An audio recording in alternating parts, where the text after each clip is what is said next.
Hey BookTube friends, I hope you had a Merry Christmas. I hope you got some bookish gifts. I'm here to share mine, and I must say, my family and friends really did knock it out of the park. The first three books I want to talk about are, of course, JFK books.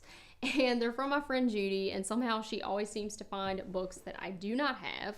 I don't know how she hasn't duplicated at least one over the years, but she on a perfect streak. So the first book is Conspiracy, the definitive book on the JFK assassination by Anthony Summers.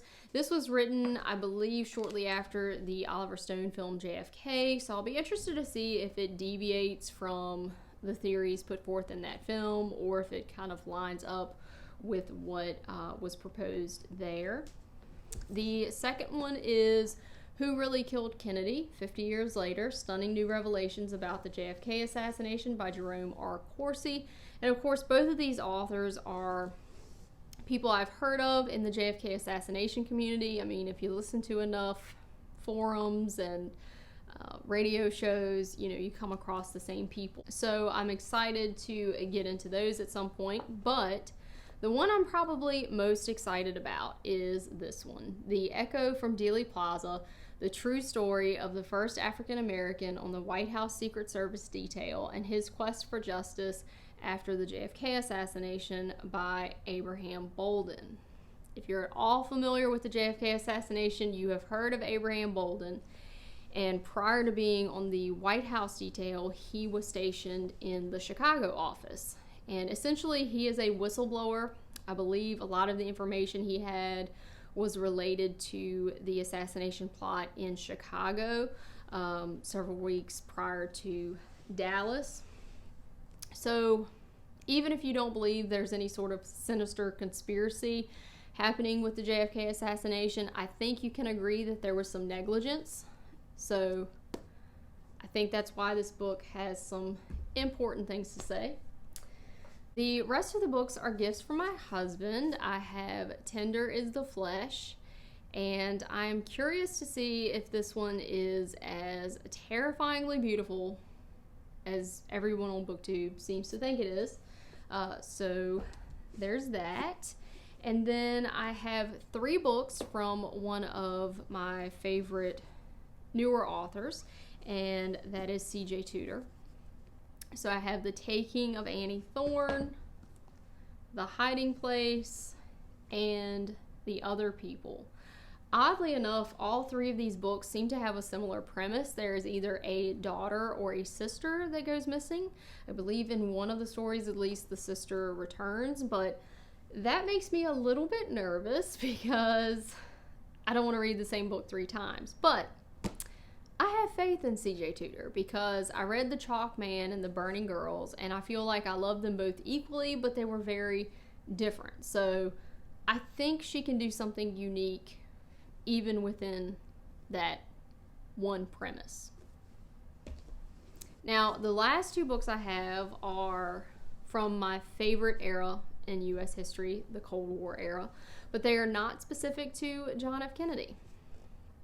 I have Everything I Need to Know I Learned in the Twilight Zone, and I'm not sure how to pronounce that author's name, but I absolutely love the Twilight Zone.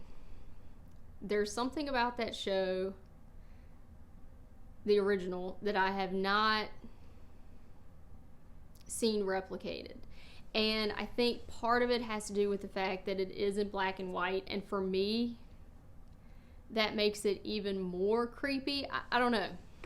Love that show. Rod Serling is an absolute genius, and I love the premise of this book. There are little life lessons that are related to episodes, so there are anecdotes related to the episodes with pictures from the show. And yeah, there's William Shatner. Ironically enough, two of my favorite episodes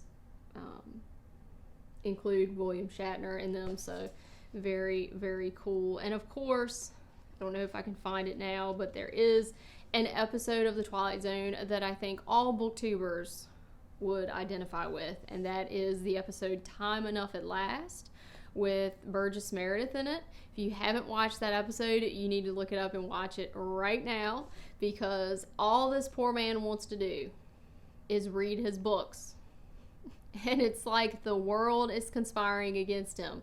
His wife won't give him a moment's peace. People at work are constantly bothering him. I mean, I guess they do expect him to work at the bank, and, you know, the working keeps interrupting his reading time. But yeah, that show, and I won't spoil it for you, but is absolutely brilliant. And yeah, I just love it. The last book I have here is pretty special. It is a first edition of the 1959 The Manchurian Candidate by Richard Condon.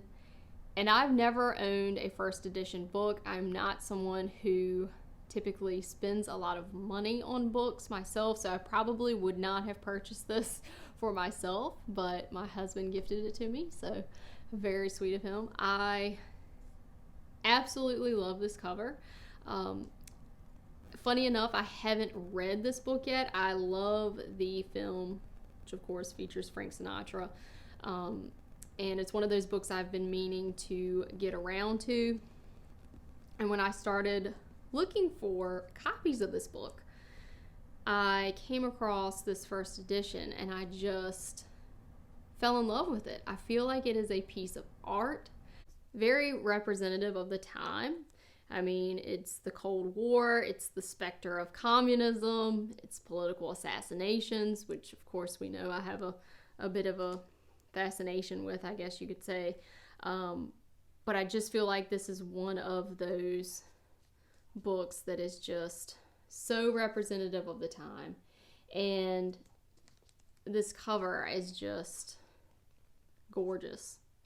I might actually look at getting some of the other editions that have the Queen of Diamonds playing cards on the front, because I think they're pretty cool too. So that's it. Those are all the books that I got for Christmas. I hope you guys got some books. If you didn't, go treat yourself. New year, new books. You should do it. Drop a comment and just let me know what you guys got. If you're looking forward to anything in particular in the new year, let me know in the comments. And yeah, thank you for watching. I hope you guys have a great day.